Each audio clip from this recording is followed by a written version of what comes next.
A tabletop role-playing game, pen and paper role-playing game, or table talk role-playing game is a form of role-playing game in which the participants describe their characters' actions through speech. Participants determine the actions of their characters based on their characterization, and the actions succeed or fail according to a formal system of rules and guidelines. Within the rules, players have the freedom to improvise. Their choices shape the direction and outcome of the game. Unlike other types of role-playing game, tabletop RPGs are often conducted like radio drama, only the spoken component of a role is acted. This acting is not always literal, and players do not always speak exclusively in character. Instead, players act out their role by deciding and describing what actions their characters will take within the rules of the game. In most games, a specially designated player called the Game Master, also known as DM, creates a setting in which each player plays the role of a single character. The GM describes the game world and its inhabitants. The other players describe the intended actions of their characters, and the GM describes the outcomes. Some outcomes are determined by the game system, and some are chosen by the GM. The terms pen and paper and tabletop are generally only used to distinguish this format of RPG from other formats, since neither pen and paper nor a table are strictly necessary. Gameplay. Most games follow the pattern established by the first published role-playing game, Dungeons & Dragons. Participants usually conduct the game as a small social gathering. One participant, called the Dungeon Master in Dungeons & Dragons, more commonly called the Game Master or GM, purchases or prepares a set of rules and a fictional setting in which players can act out the roles of their characters. This setting includes challenges for the player characters to overcome through play, such as traps to be avoided or adversaries to be fought. The full details of the setting are kept secret, but some broad details of the game world are usually given to the players. Games can be played in one session of a few hours, or across many sessions depending on the depth and complexity of the setting. The players each create characters whose roles they will play in the game. As well as fleshing out the character's personal history and background, they assign numerical statistics to the character. These will be used later to determine the outcome of events in the game. Together, these notes tell the player about their character and his or her place in the game world. The GM then begins the game by introducing and describing the setting and the characters. The players describe their characters' actions, and the GM responds by describing the outcome of those actions. Usually, these outcomes are determined by the setting and the GM's common sense.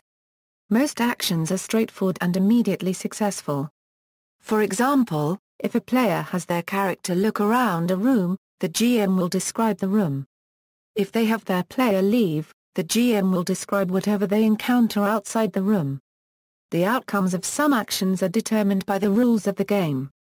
For example, while looking around the room, a character may or may not notice an important object or secret doorway, depending on the character's powers of perception. This usually involves rolling dice, and comparing the number rolled to their character's statistics to see whether the action was successful.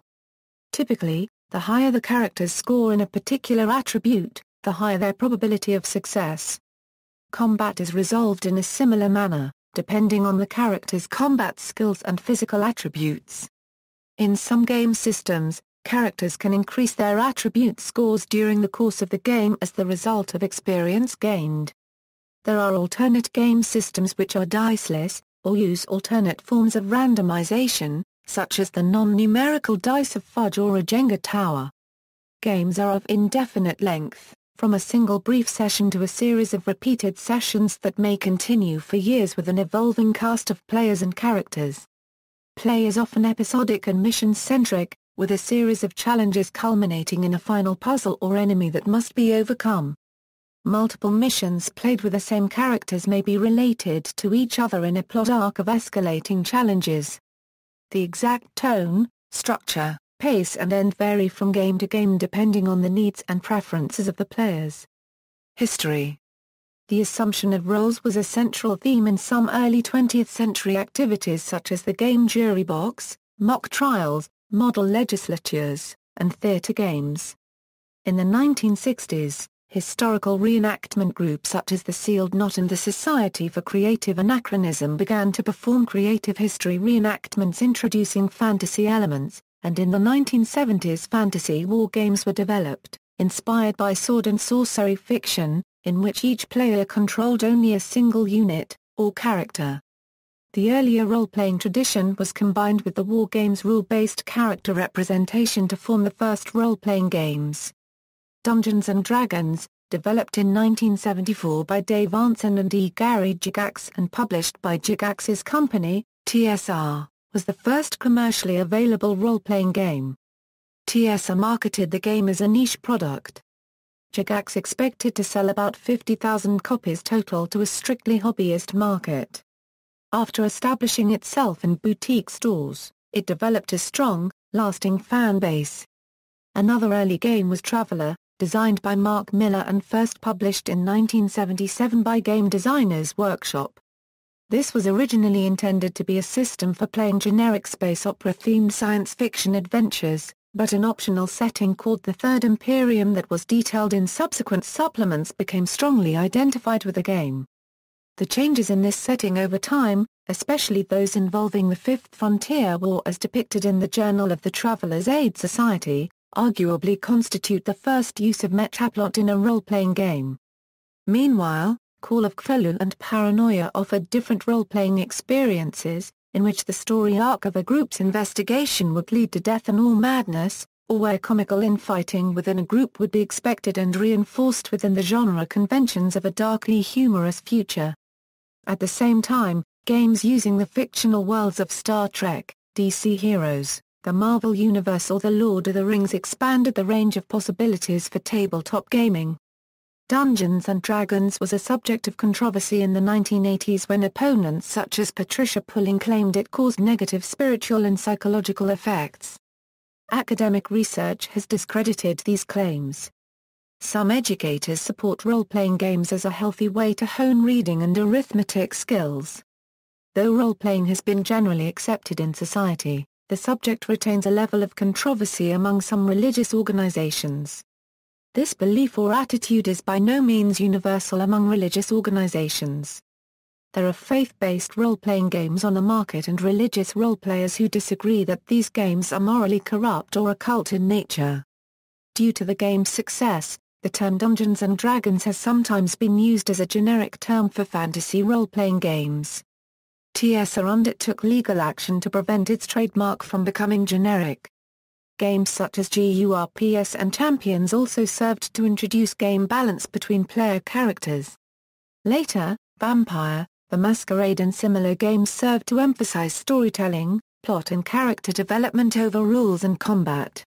In recent years, rule stringency has been combined with literary techniques to develop games such as Dogs in the Vineyard that stress player input to give players moral agency in the course of the emerging story. Competition from role-playing video games and collectible card games led to a decline in the role-playing game industry. The financially troubled market leader TSR, Incorporated was eventually purchased by Wizards of the Coast. To better cope with the economics of role-playing games, and to combat growing bootlegging problems, they introduced a new regime of open gaming, allowing other companies to publish D&D-compatible supplements. Meanwhile, self-defined indie role-playing communities arose on the Internet, studying role-playing and developing several forms of role-playing game theory such as GNS theory, and critical reflection on role-playing games has become popular in Scandinavia, leading even to a yearly academic conference. In 30 years the genre has grown from a few hobbyists and boutique publishers to an economically significant part of the games industry. Grassroots and small business involvement remains substantial while larger projects have attracted several million players worldwide. Games industry leader Hasbro purchased Wizards of the Coast in 1999 for an estimated $325 million. Game systems. The set of rules of a role-playing game is known as its game system. The rules themselves are known as game mechanics. Although there are game systems which are shared by many games, for example the D20 system, many games have their own, custom rules system. Most role-playing games require the participation of a game master, who creates a setting for the game session, portrays most of its inhabitants, known as non-player characters, and acts as the moderator and rules arbitrator for the players. The rest of the participants create and play inhabitants of the game setting, known as player characters. The player characters collectively are known as a party. During a typical game session, the GM will introduce a goal for the players to achieve through the actions of their characters. Frequently, this involves interacting with non-player characters, other denizens of the game world, which are played by the GM. Many game sessions contain moments of puzzle solving, negotiation, chases, and combat. The goal may be made clear to the players at the outset, or may become clear to them during the course of a game. Some games, such as Polaris and Primetime Adventures, have distributed the authority of the GM to different players and to different degrees. This technique is often used to ensure that all players are involved in producing a situation that is interesting and that conflicts of interest suffered by the GM are avoided on a systemic level. Game rules determine the success or failure of a character's actions. Many game systems use weighted statistics and dice rolls or other random elements. In most systems, the GM uses the rules to determine a target number, though often the targets are determined in a more principled fashion. The player rolls dice, trying to get a result either more than or less than the target number, depending on the game system. Not all games determine successes randomly, however. An early and popular game without random elements is Amber Diceless role-playing game by Eric Wojcik. Most systems are tied to the setting of the game they feature in. However, some universal role-playing game systems can be adapted to any genre. Basic role-playing was the first of these, adapted from the fantasy RPG RuneQuest. The following year Champions was published. It was accompanied by a number of sourcebooks allowing play in a wide range of genres. The D20 system, based on the third edition of Dungeons & Dragons, was used in many modern or science fiction game settings such as Spycraft and the Star Wars role-playing game. In practice, even universal systems are often biased toward a specific style or genre and adaptable to others. For example, although the D20 system has sourcebooks for modern and futuristic settings, most published D20 system material stays within Dungeons & Dragons combat-focused fantasy milieu. Statistics equals. Characters in role-playing games are usually represented by a number of statistics. Statistics are an abstract measure of how successful a character is likely to be at a class of tasks. Many game systems make distinctions between two key types of statistic, attributes and skills. Some, such as Burning Wheel and The Shadow of Yesterday, include character motivations among these resources. These names are not at all consistent across different games, however. Attributes are statistics all characters possess. Strength, agility, and intelligence are common examples. These are ranked, often on a numeric scale, so that a player can gauge the character's capabilities. For example, a character's strength rating could be used to determine the likelihood that the character can lift a certain weight. Skills are abilities that only some characters possess, such as negotiation, horseback riding, and marksmanship. Game systems often define skills that are genre-appropriate. For example, fantasy settings generally include magic skills, while science fiction settings may contain spaceship piloting skills. However, some skills are found in several genres. A medieval rogue and a Wild West outlaw may both be very proficient at throwing knives, and a skill labeled diplomacy may benefit ancient Greek patricians or industrial tycoons of the 19th century equally well. Character motivations are things that the character will fight for. The Riddle of Steel's spiritual attributes, Burning Wheel's beliefs and The Shadow of Yesterday's keys are such features. They might reveal secrets the character has kept, aspirations they hold, or other characters they care about. Character creation equals. Before play begins, players develop a concept of the role they would like to play in the game. They then use the game system's character creation rules to form a representation of their characters, in terms of game mechanics. The character's statistics are recorded on a special purpose form called a character sheet. Some systems, such as that of Feng Shui, require characters to choose from a set of pre-built template characters with only a small amount of customization allowed. Others, like the D20 system, use character classes to define most character concepts, but allow some freedom with the statistics within those classes. Still others, such as GURPS, allow the player to create their own character concepts by freely assigning statistics. Game statistics are not a substitute for a character concept. For example, one Wild West gunfighter may become a quick-drawing revolver marksman, whereas another with similar game statistics could be a mounted rifle expert. Many systems take this into account, requiring statistics to be described, such as dogs in the vineyard's traits and possessions. Template-based systems have the advantage of easy and quick character creation. It also provides the GM with the means to spend less time approving each character for play. The sacrifice is in flexibility and concept. Templates are essentially pre-built characters that are balanced against each other and pre-approved by the game companies. Class-based systems give slightly more freedom but still require a player to choose from a set number of roles for their character. The character's powers are generally set by the character class, but the specific statistics are assigned by the player.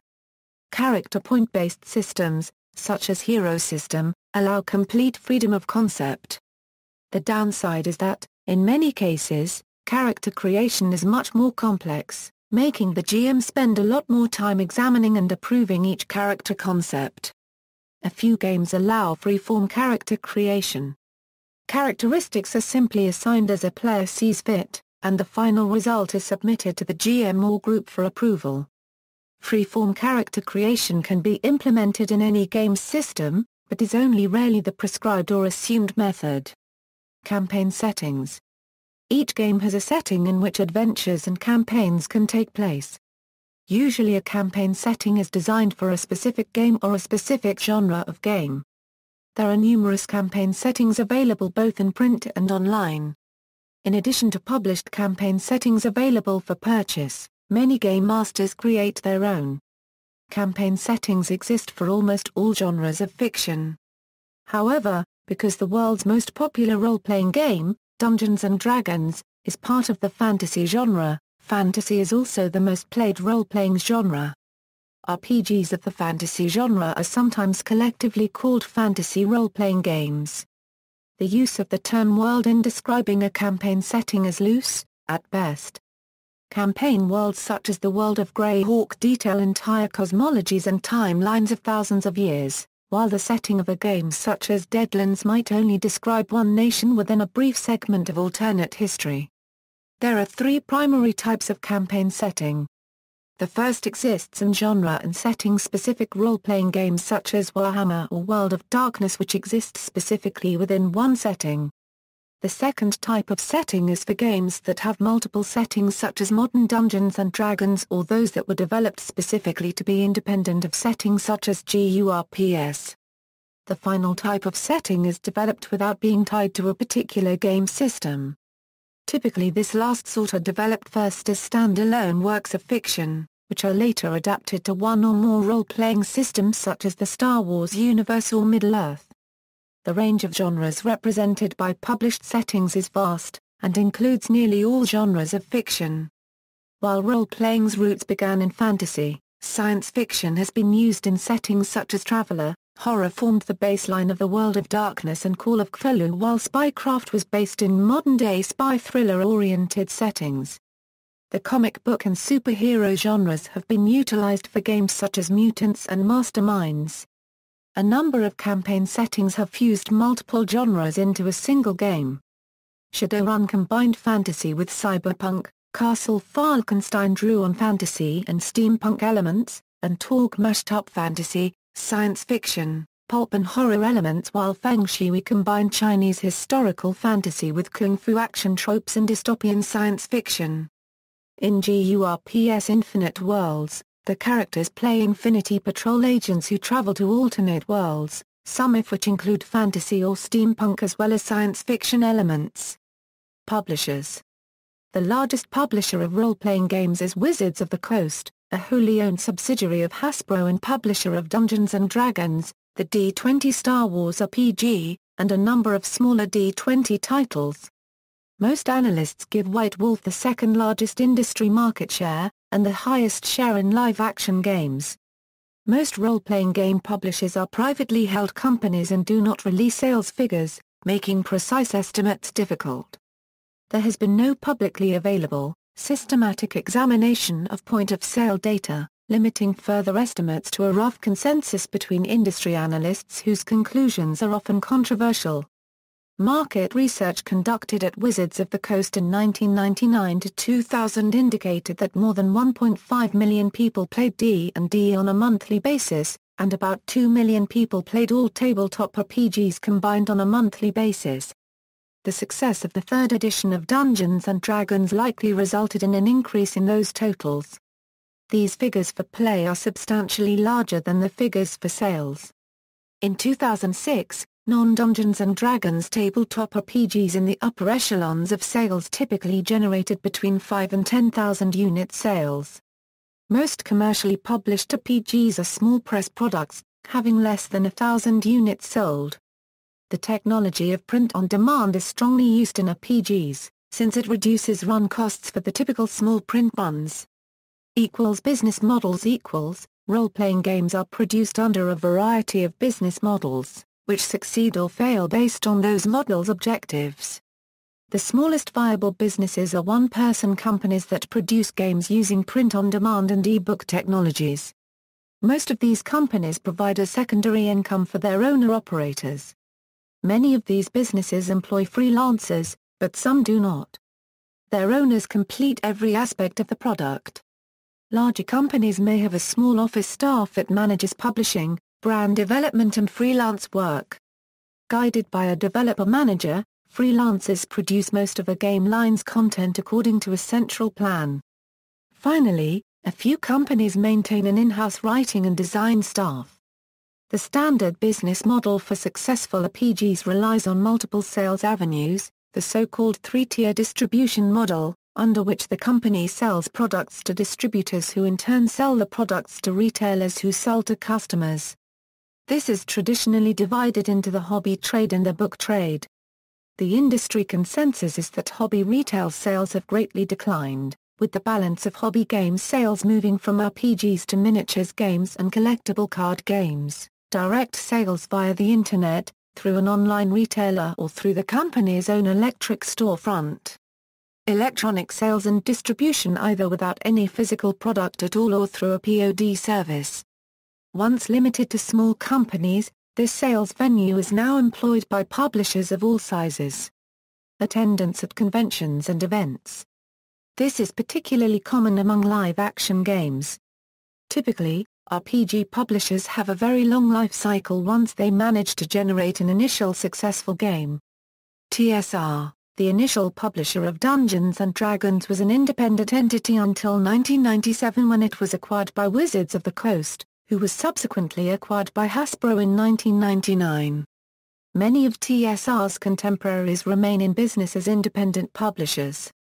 The core design group of a publisher is often kept as a team within the new company for the purposes of continuity and productivity, though layoffs are common after such mergers and acquisitions. For example, Wizards of the Coast experienced multiple layoffs in the wake of acquiring Last Unicorn Games and after its own acquisition by Hasbro. Publishing associations. The Game Publishers Association was formed to assist adventure game publishers. The stated goals of the GPA include facilitation of communication between game publishers and others in the gaming community and promotion of the adventure gaming industry as a whole. The GPA maintains a member database, publishes a mailing list, and offers a Press Exploder tool which issues press releases to game-related outlets. The association guidelines are published on the organization's website. Indie publishers. Indie games are produced by a self-identified independent games community, or individuals who identify with that community. Generally they are self-published or published by a collective group of small publishers. The indie role-playing game community often produces games with signature and idiosyncratic character.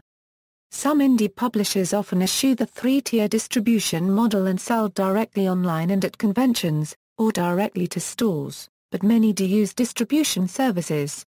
The line between indie publishers and mainstream publishers is hazy at best.